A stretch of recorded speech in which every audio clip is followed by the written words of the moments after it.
Okay, so I'll go ahead and kick us off here and tell you a little bit about Girls on the Run Chicago to get started before I jump into kind of our program delivery and how access plays into that. So Girls on the Run Chicago, and we're part of a national organization, so we're just one chapter of that national organization.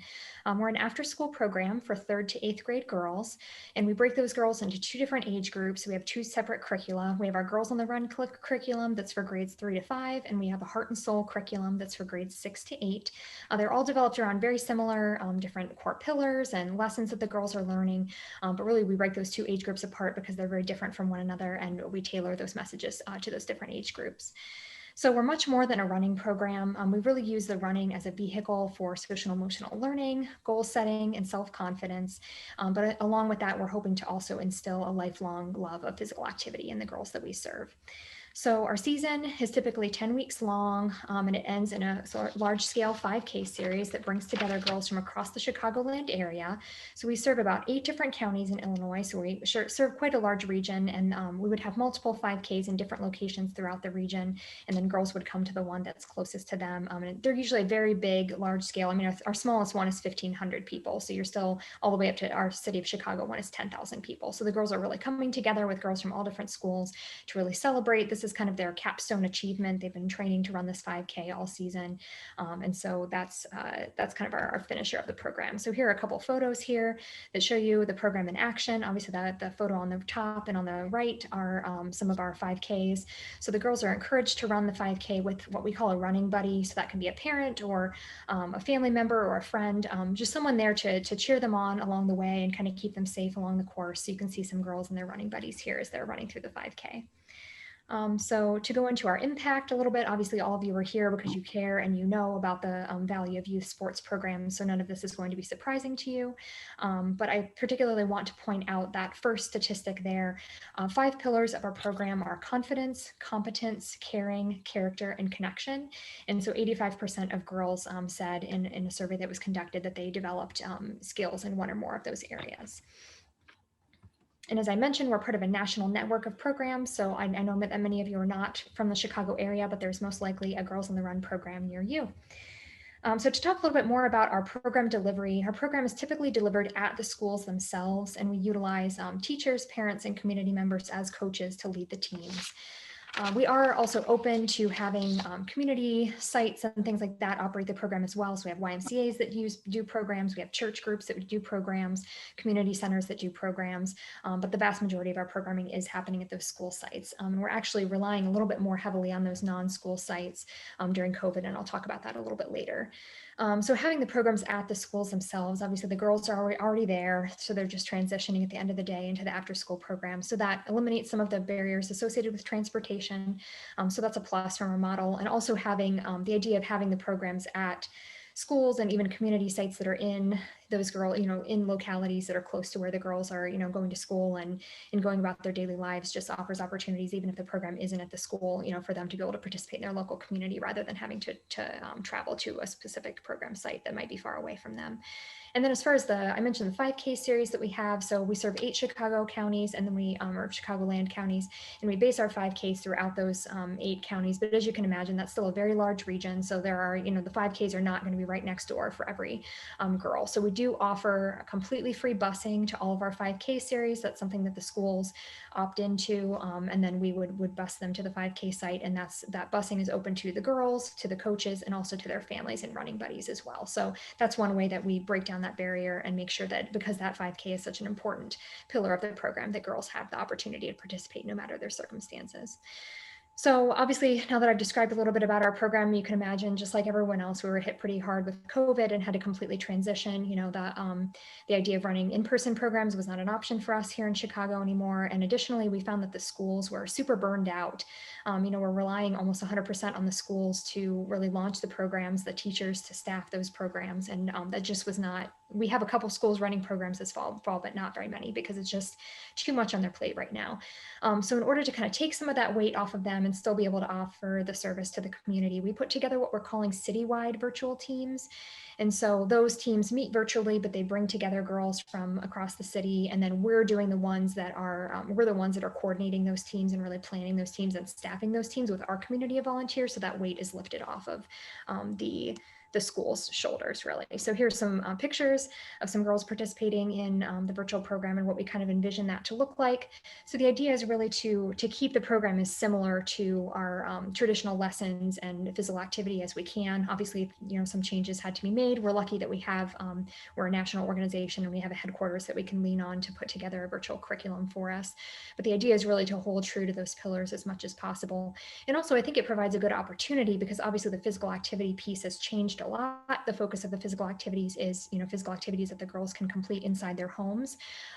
Maybe they don't have the option to go outside, whether their neighborhood isn't safe or because of COVID regulations, they're not able to go outside. So I actually think that's great because I think it really drives home to girls that, you can be physically active no matter what your circumstances.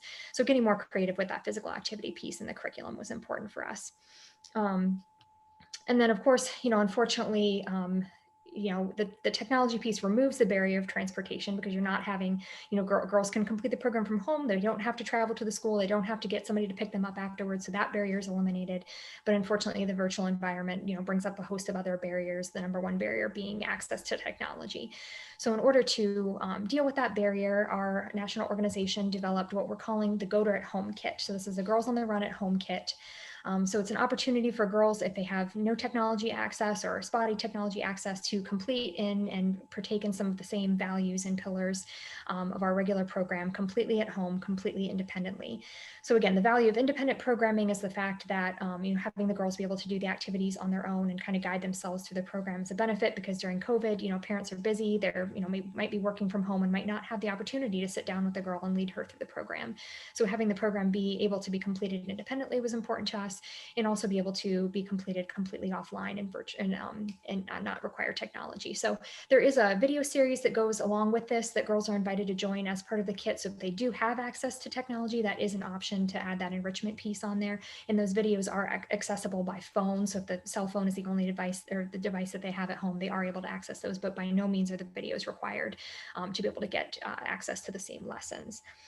So to give you a sense of some of the things that are included in the kit, here's one of our promotional materials here. So some of it is just fun stuff, a t-shirt that they can, and some hair accessories and things like that they can have. But then really the meat of the kit is really the activity book that's guiding them through. And again, reinforcing, values of physical activity, especially these values that are so important during COVID times. Girls are under a lot of stress during this time and, not being able to see their peers and things like that. So hopefully building some of those lessons into the curriculum that are more important now than ever before. So we're actually working with some partner organizations in the community to be able to distribute these kits, particularly to girls who are facing technology issues. And also by working with these partner organizations, we're hopefully reaching girls that maybe have never participated in a Girls on the Run program at all in their lives. So it actually is a super cool opportunity to be able to reach some new girls in our community through this project. So this fall, we're working with partner organizations to distribute 200 kits to the community, which we're really excited about. We're very early in this process though, so I don't unfortunately have a lot of, I wish I had some results and some data and stories to share with you about the success of the program, but I don't have that quite yet because we're just getting this off the ground. But hopefully this gives you an idea. I certainly was excited because I think that this kit could have applications far after COVID. Obviously it's very important now, but I think there are some definite, there are still schools and areas and communities within Chicagoland that we haven't been able to get program in there for one reason or another. And this kind of eliminates some of those barriers by not requiring, a coach or even a school to offer or lead the program in the community. So I think there are some great applications for this even after COVID. So that's my presentation, and I'm happy to take any questions from folks at the end.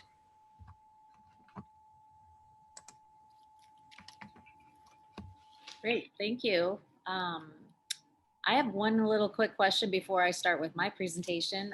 Sure. So in your kits, is there anything like equipment wise, like jump rope or anything like that? There's not, no, that I have heard of other organizations doing that in activity kits that they've distributed. So it's not in our kit now, and maybe that's something we could look to add in the future. But right now it's just really focusing on getting the girls to do stuff that they could do with literally no materials or just household materials. Whatever they can find. Yep. So yeah, there's a reason why I was asking that question, but first I'll introduce myself. I'm Tina Sernett. I'm the founder and executive director of the Sports Shed, and we're an organization here in Chicago. And I started the organization in 2009 with the idea of collecting new and gently used sports equipment from the affluent suburbs. That's where I lived at the time, and I have two daughters, and they were in junior high at the time, and just realized that there, is so much, so many resources out in those areas, and almost like overkill in terms of, what parents and programs, sports programs in those areas are, just kids get the next best, latest, greatest, whatever they need, times times a million. Sometimes it depends on the kid, but so just noticing that we were one of those parents that were like, oh, you have a $100 bat, maybe a $200 bat would be better for you. And just it just started eating me up, that we would have equipment that wasn't barely used, or the kids would grow out of something and barely, and like a pair of cleats, and they'd have a little mud on them, but that's about it. So anyway, the idea came, pretty much came from just my own, noticing the overabundance that we were living in, and then the idea that there's got to be a far underabundance of resources within the Chicago land area, not really realizing how much need there really is at the time. But so anyway, so we started doing collection drives, and we sourced equipment through like stores that are closing down, or things like that in the beginning. And once I realized the enormity of the need, I mean, there's over 600 schools just in Chicago. Many of them, most of them, have literally, next to nothing in terms of budgets for sports, and just sports in general. Not even, the equipment is like an afterthought. And uniforms and things like that were just, a lot of schools just wouldn't do sports programs much at all, or have very limited, like if say it's a high school, if they had a football team, they would only have a varsity team and nothing under that, because there's just no resources for any more kids to be participating. So once we realized that, then we started expanding and working with manufacturers like Champro Sports, Augusta Sportswear, some of the kind of like what I call off-brand suppliers, and we work directly with them, getting like below wholesale cost, or getting items donated from them. But especially with uniforms and whatnot, we need to order specific sizes and colors, and so these schools can,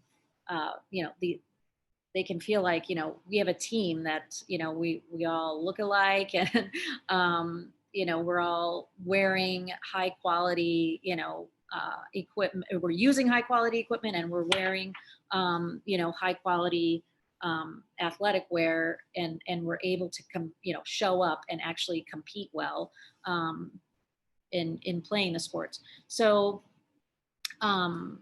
since so we kind of grew to this point where we work very closely with the schools and organizations that we support.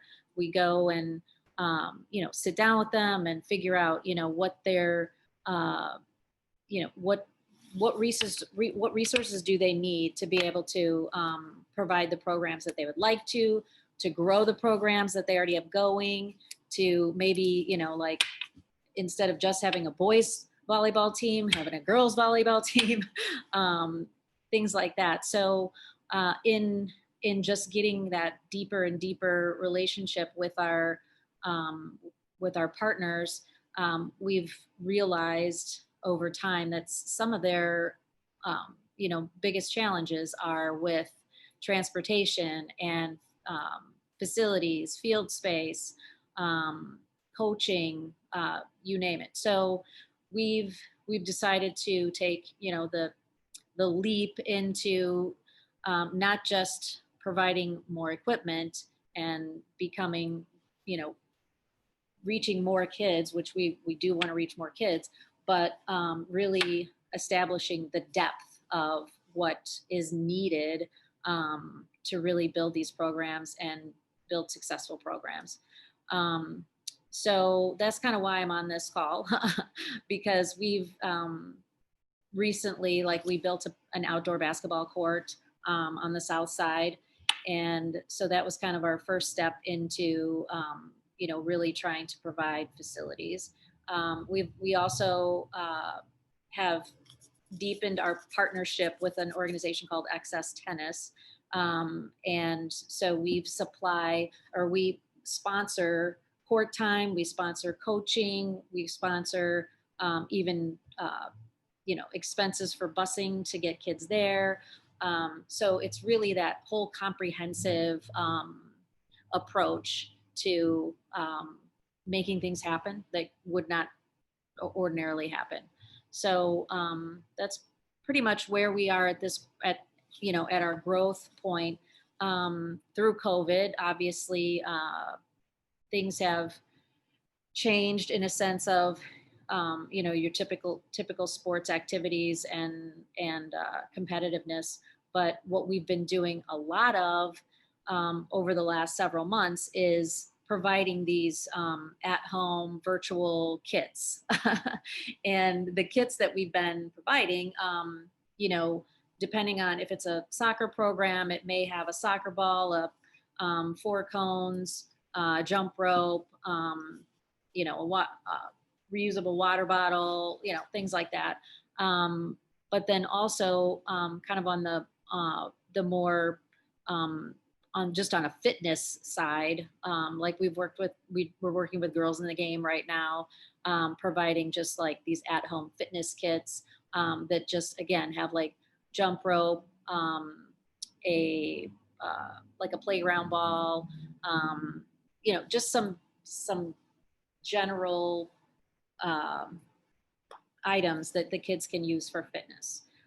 So that's why I was asking about if you guys had anything that, because we love being able to just bridge the gap of whatever is needed. Like if you already have these kits going out, if we could help out by tossing in a jump rope or a few cones or, whatever you might think of that would be helpful in the curriculum that you already have set up.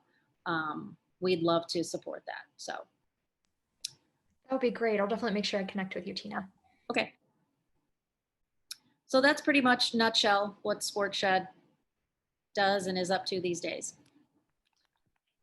Awesome. I want to first of all say, Bethany and Tina, thank you so much. It's very amazing just to hear the work that everybody is doing in this field. My name is Ayala Wasser, and I'm the Assistant Director at Ramah Sports Academy. And Ramah Sports Academy is an overnight summer sports camp for children and teens with a passion for athletics and a desire to elevate all aspects of their game, while doing so in a caring and a supportive community. We're a values-based community, so we are always teaching our kids our 6 core values, which are coachability, connection, respect, pride, joy, and courage. And that's sort of what we really like center our whole education around, both our sports education and any other just opportunities for growth for our campers. Obviously, due to the COVID-19 pandemic, we were unable to have an in-person summer experience this past year, but it was still really important to us to be able to provide an opportunity for our campers, to still grow and learn in their sports, and also to connect with one another. So we went totally virtual, and there were definitely challenges that we saw along the way, and we had to really work to figure out a way to offer sports to our campers in a way that felt productive and in a way that still felt challenging to them and was able to be done over Zoom. So the first thing we did was we laid out what we thought was going to be possible. We worked really closely with our coaches to figure out certain elements of each of our major sports that kids could work on via Zoom. So the major sports that we offer are basketball, baseball, volleyball, soccer, tennis, and swimming. And we worked one-on-one with each of those coaches to think through exercises and drills that could be offered via Zoom, and that, you know, some of our kids are living in New York City and don't have a lot of space. Others aren't able to go outside. There were all of these different parameters. So we really had to think intentionally about what our kids were going to be capable of doing and how they were going to be able to do that. So our athletic director and myself and our director worked closely with the coaches to really formulate a six-week curriculum for each of these sports, and for each of the kids to be able to log on in live time and interact with their coach one-on-one. So not only was it important to us that our campers were receiving a good coaching experience and being able to like enhance their skills for their sports, but it was also really important to us that they were able to feel like they were in community with the other campers and the other coaches who they weren't physically with. So we really wanted to be able to keep that connection going. Part of what we're really proud of is that our online program was accessible to anybody. Anyone was able to register. There was no payment for the program. And we were also able to provide Tina, to no extent of what you're providing, but we provided a resistance band for all of the participants, which was able to come with a workout guide so that anyone could use it on their own time. And also weekly, we incorporated the resistance band into the workouts that we were offering for all athletes. So in addition to the sports specific workouts, we were also able to offer full body strength and conditioning workouts for our students, campers, families, friends of campers, siblings of campers, all of the above. And those two things were really important to us. That we were offering challenging training for our kids, and also that they felt like they were doing it together with their peers, because as much as our athletes were missing out on the actual training and the actual coaching, they were also really missing out on that social piece and the part of being with the team, where I believe that they also learned so much socially, and in terms of their growth, and in terms of the way that they are able to relate to each other and to their peers and to adults. And that's such an important part of what we do as a sports camp, which isn't always recognized, but I believe that that's equally as important. Another thing we were able to do this summer, which was actually like this possibility that never happened before, because usually we're really busy during the summer, was we were able to really partner with other organizations who have similar missions to what we have. So I was lucky enough to partner with Herz, who's on this call, from 6 Points, and a slew of other Maccabi USA, Maccabi Canada, Maccabi Camp professionals to really pool all of our resources. Because what we found was there are a lot of people out there doing similar work, and we're all doing it within our own bubbles. And we wanted to say, like, let's take the best of what we all know. Let's take the best coaches from each of the camps, the best video editors, the best web designers, whatever it may be, and let's pool all of our resources so that we can really provide instant on-demand sports training for athletes across North America and beyond. So we came together, we had a number of meetings. They were really led by Danny's efforts. So Danny, thank you. I'll turn it over to him in a moment.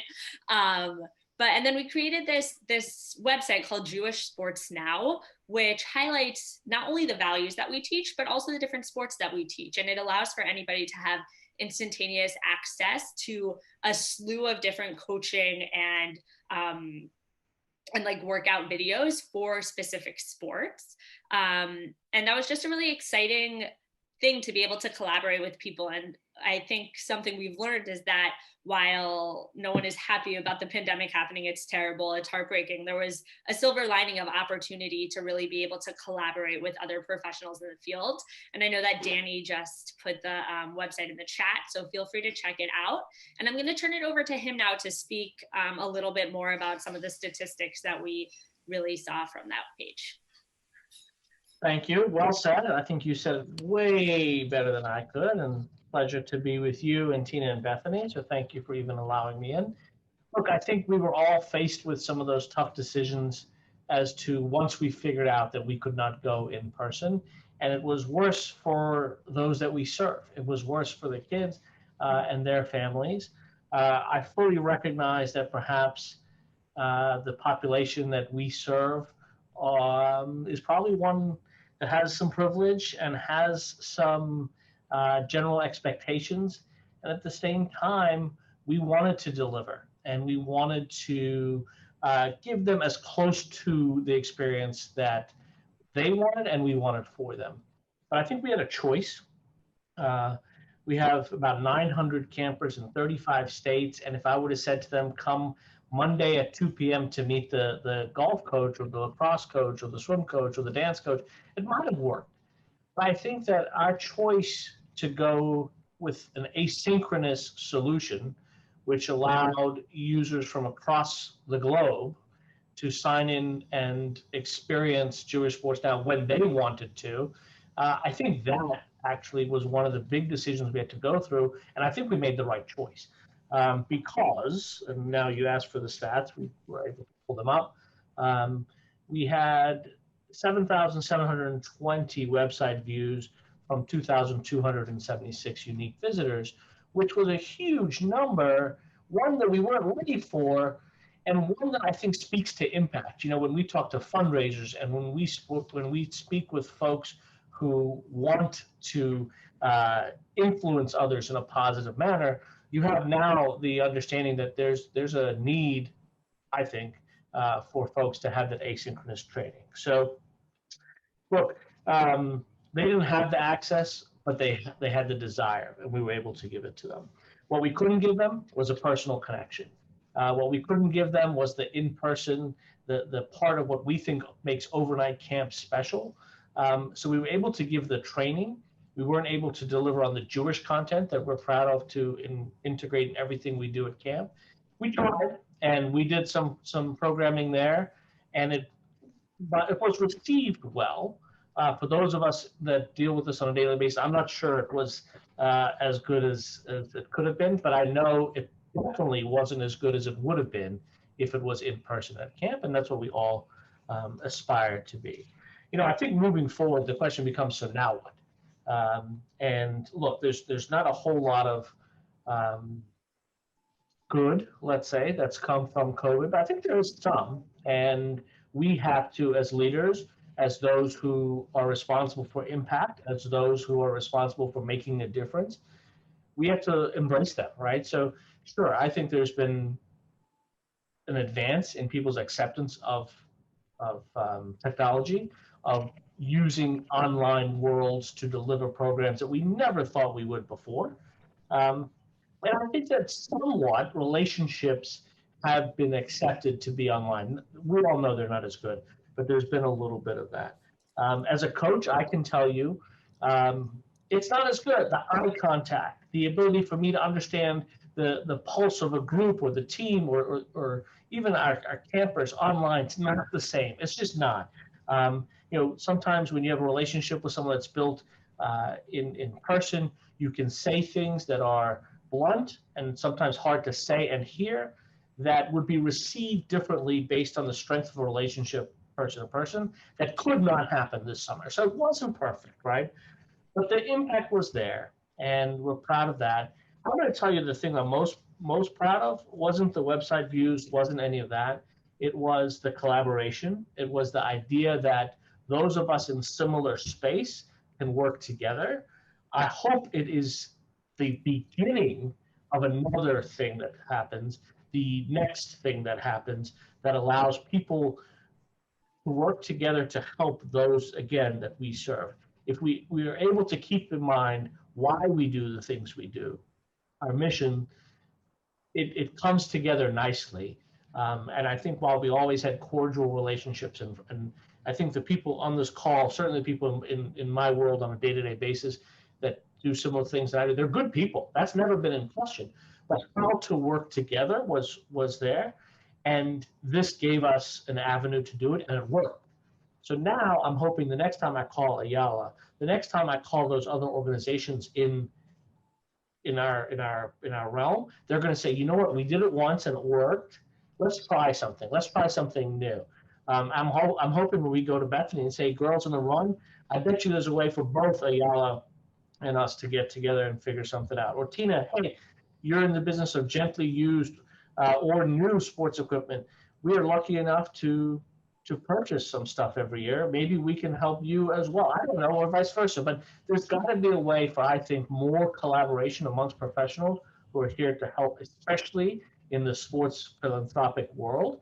And it's up to us to make it happen, because things don't just happen without people taking a stand and saying, I'm going to help. I'm going to do it. So that's my thoughts. It's not as great as any of yours in terms of a PowerPoint, or even, I can't speak like you guys do, but I just know that together we can do a whole lot more than if we try by ourselves. No, I think, Danny, first of all, I think that was great.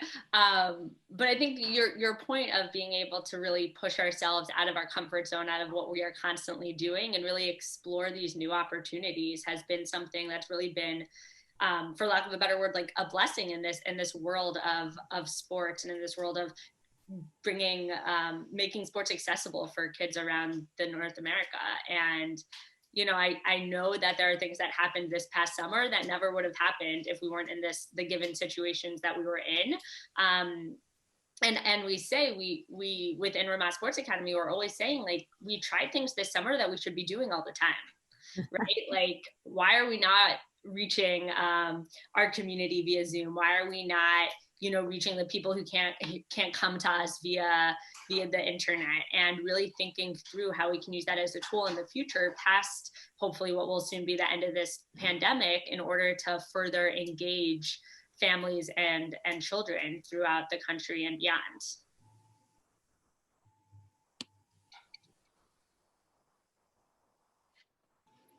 I love it. You guys were poster children for collaborating. It was about time, you know. We do very similar work, so it's better late than never. Yeah. So are there any questions from Dave, who's on the call with us? I've never been in an audience and just called out by name. That's very fun. I'm actually the director of Ramah Sports Academy. I'm here to give a supportive to all of these presentations. But really, Tina and Bethany, the work you guys are doing is really impressive and great. And actually, we would love, I think, to connect with, you know, Girls on the Run to talk about opportunities to help us think about how we recruit girl campers. That's definitely been an area we want to think more about. There's also, I think, an accessibility issue in terms of how we present things and how we communicate. And Tina, Danny mentioned it before, but we work with, you know, kids who are, like you described, holding $100 bats and wondering if they need a $200 bat, and maybe we can make coming to camp with some equipment to donate part of our program, and work with you and with other partners, you know, around the country. Would be great. Certainly worked with what is it called, Pitch In for Baseball in the past, that collects, you know, equipment and distributes it, you know, around the world. But it's great to hear about the shed and the work that you're doing. So no questions, but really a lot of gratitude to all of you. Thank you so much. Didn't mean to call you out, but you're the only one out there. No, it was good. I'll also say, I just think that something that's so special about what we're all doing is sports are the groundwork for how we're doing what we're doing, but what we're attempting to do is so much bigger than just the sports, which are such an important vehicle towards character development, towards relationship building, towards just like the establishment of mature, respectful young adults in this world. And I think it's really important that there are so many different outlets for kids to get that guidance that they need. So very grateful to the work that everyone's doing. Yeah, it's really nice to just like hear about all the different things that, you know, are going on, and positive work that everyone's doing. So it just kind of, you know, motivates me even more. I'm already really motivated, but. Well, we got put here randomly together, but I think that what if there's a chance to make that the next success story, where we find a way to work together and say, how did that come about? We were on the call, and and we made it work. I mean, that would be a great story too. Our next panel can be about our collaboration. So do you collaborate with any like places in Chicago? We I work actually with have an office in communities. Chicago. Sorry. Oh, no, go ahead. I was just gonna say, No. we work with communities in Chicago, different schools, different synagogue communities. And we definitely have a number of campers from Chicago and are always looking to expand our networks. Danny, sorry for interrupting you. No, I apologize to you. Similarly, and I actually have an assistant director of ours who lives in Chicago. So Chicago is an important part of the country for all of us. One thing we do a ton of, or I should say, we involve youth that are, you know, on the side of, you know, helping us source, is a ton of kids do their bar bat mitzvah project for us. So they, you know, we'll do a collection drive, or even, you know, they do a collection drive alongside of, you know, we highlight them on our website. So if people don't have equipment to give, they can make a donation to the Sport Shed, you know, through their bar bat mitzvah project. So that's been a really big thing in this area. So I mean, that's amazing. I would also say we have, we're working actually now on the creation of an entire curriculum for our pre-bar and bat mitzvah aged campers at camp. And so we would love to tell them about you and the work that you're doing as a way to get them involved there. Yeah. I mean, that would be great. Cause honestly, you know, I feel like a lot of these kids, they're looking for something that resonates with them. And, you know, if they love basketball or love football or whatever, or just love sports in general, then it's something they can really, like, you know, connect with and enjoy doing, because it's, you know, they get it, you know, and they learn that there are, you know, thousands of kids out there that don't live that far away from where they live, that you know, don't have anywhere close to the resources that they do. So I love, you know, the connection there. Wonderful. Sweet. So should we wrap it up, or? I think so. I mean, we even lost our host. What a way it went. But it was so nice hearing about everything that you all are doing, and it was nice being here for the little while. Thank you for letting me watch. All right. Thank Nice meeting you guys, and hopefully we'll connect again soon. Would love to. Perfect. Okay. Bye. Take care, everybody. everyone.